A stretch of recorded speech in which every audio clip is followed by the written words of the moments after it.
You are a personal impact coach, facilitator, actor, motivational comedian, windmill Wimbledon tennis champion circa 2023. Thank you. And you are also, and this is not necessarily on your publicity, but I know you also to have been a teacher in the past, a filmmaker, definitely now an improviser, a comedy improviser, certainly an entrepreneur and joke meister extraordinaire. So, Chris, when are you going to settle down and get yourself a proper job? Well, what a great question, and what a lovely bit of happy smoke to bathe in. How lovely. Yes, I've realised it's quite polymathic what I'm up to, but that's a word I discovered that explains stuff. Yeah. My family might say that's the other word for ADHD. So settling down with my new thrust to this, because I love storytelling, I'm trying to now find a way of being a bit of a digital nomad where I tell humanity's story, one story at a time, and that will allow me to sort of calm down and be in my clearing, which is so important. But as I'll talk about, my clearing is something that's been very energetically fueling of me in terms of what I feel it represents. Yes. But I am trying to slow down because, as you pointed out, I've been global head of myself for 63 years now, and my career started with you at the Bristol Avic Theater School. So since 1988, I keep getting annual updates from LinkedIn saying, oh, congratulations for being Chris Grime still. And it's actually probably 40 years as global head of myself. So, Chris, where is your clearing? It's everywhere from the point of view of I've now, as I just mentioned a few moments ago, sort of everything I now do emanates from this central idea. Back to my drama teaching days, that's about a clearing because of the joke. Drama teachers like to do it in circles. So you get people to listen to each other by putting them in a circle. And then when you become a facilitator and a coach, there's still this sort of idea of a circle that you step into. Winding forward, my daughter Lily is a singer and a shy singer. And she had a wonderful note from a brilliant singing teacher once, which is going to feed into the clearing.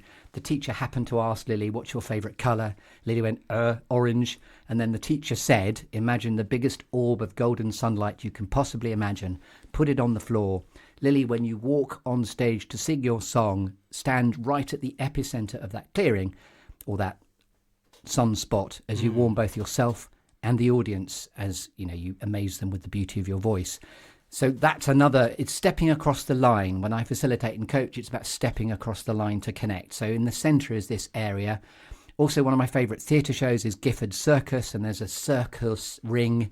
And then there's my favourite type of lighting, which is called straw lighting, which gives everything a warm hue.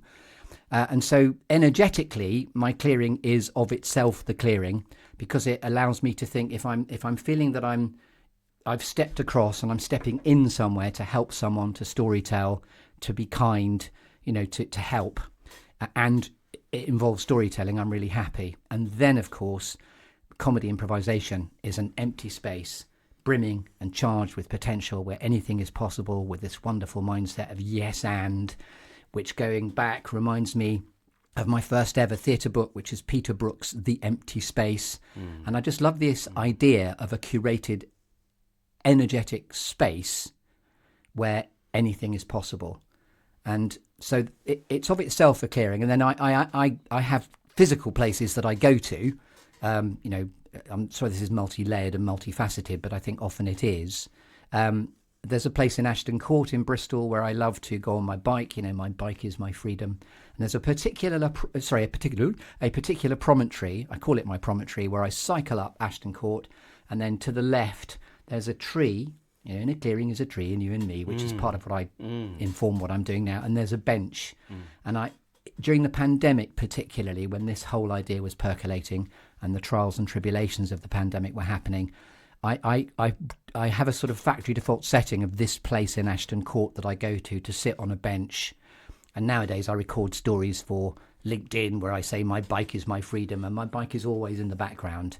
So even being on my bike is a clearing too. It's that sort of movement towards. My sister Hazel, who is 5 years older than me, was killed in a car accident in 1979. I was just 17. I was in my lower six, not quite finishing, just wibbling about really. She just graduated, just got married, had absolutely everything to live for.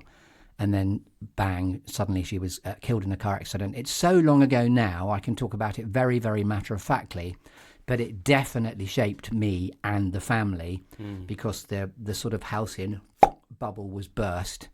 And I think to this day, you know, my dad died a year ago, but to this day, it sort of desiccated the family slightly because it took a lot of the joy out of it. And then you recover or not, you never get over it. But what shapes me to this day is the profound awareness that I lost a sibling, which is beyond tragic. But now that I'm a parent, the idea of losing my children would be very profound. Yeah. And in fact, I got very, very Lily's 25 now, and I got very, very nervous that she got to live longer than Hazel did. Yeah. Because 22 is so young.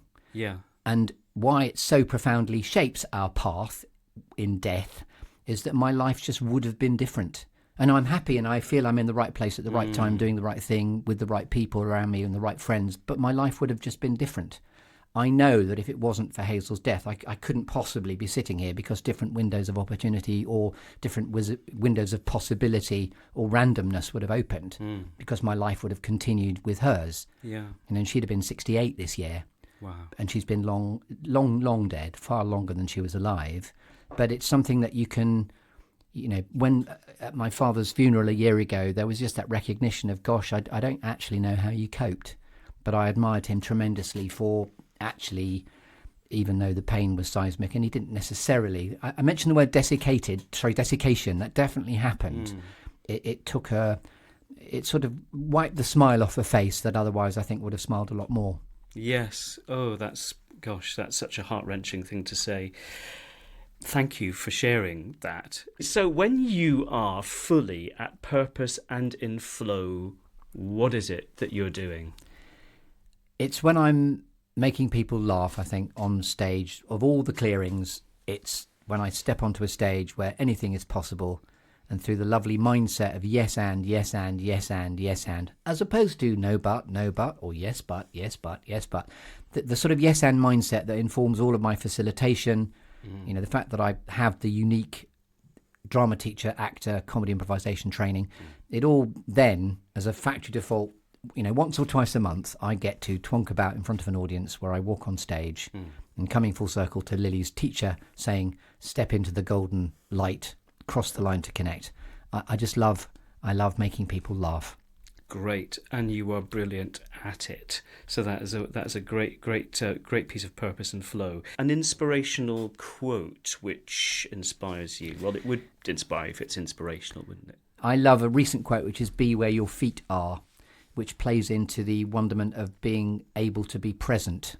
And the world is so full of monsters of distraction, squirrels, that it's very difficult sometimes to be truly present. So be where your feet are.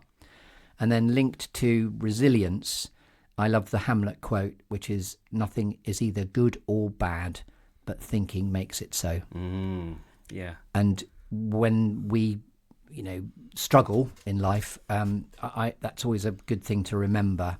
And linked to that, when something happens, Dave Stewart, who I mentioned at the beginning, talked about when shit happens in life, just regard it as a plot twist in the story of your life. Yeah.